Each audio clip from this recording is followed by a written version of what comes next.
જય ભારત, જય સંવિધાન.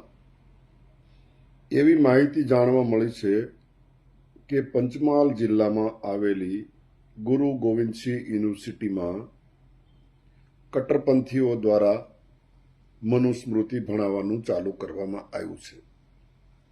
ભારતીય બંધારણમાં ઊંચ નીચની વ્યવસ્થાને ખતમ કરી અને તમામ લોકોને સમાન ગણવામાં આવ્યા છે. પરંતુ ભાજપાને ચલાવવાવાળા કટ્ટરપંથીઓ આજે પણ નથી ઈચ્છતા કે તમામ લોકો સમાનતાથી અને સ્વાભિમાનથી જીવે. મનુસ્મૃતિ જે છે એ બ્રાહ્મણોને સૌથી ઊંચા અને પવિત્ર ગણે છે અને બાકીના કરોડો લોકોને નીચ અને અપવિત્ર ગણે છે.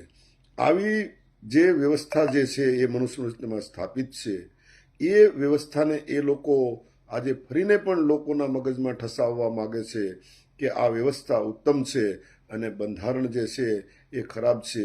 આવી એમની માનસિકતાના હિસાબે આજે તેઓ મનુસ્મૃતિ ભણાવી રહ્યા છે. અમો જે છે માંગ કરીએ છીએ કે દેશમાં બંધારણ મુજબ જ જે છે એ સમાનતા અને સ્વાભિમાનથી લોકો જીવે એવી વ્યવસ્થા જે કાયમ કરેલી છે એ ટકી રહે અને આવી જે મનુસ્મૃતિની જે ઘટિયા વ્યવસ્થા જે છે એ ફરીને લોકોના મગજમાં ના જાય. શા માટે ભાજપા જે છે એ આવી ઘટિયા વ્યવસ્થા જે છે એ લોકોના મગજમાં આજે પણ નાખવા માગે છે, મને એ નથી સમજાતું.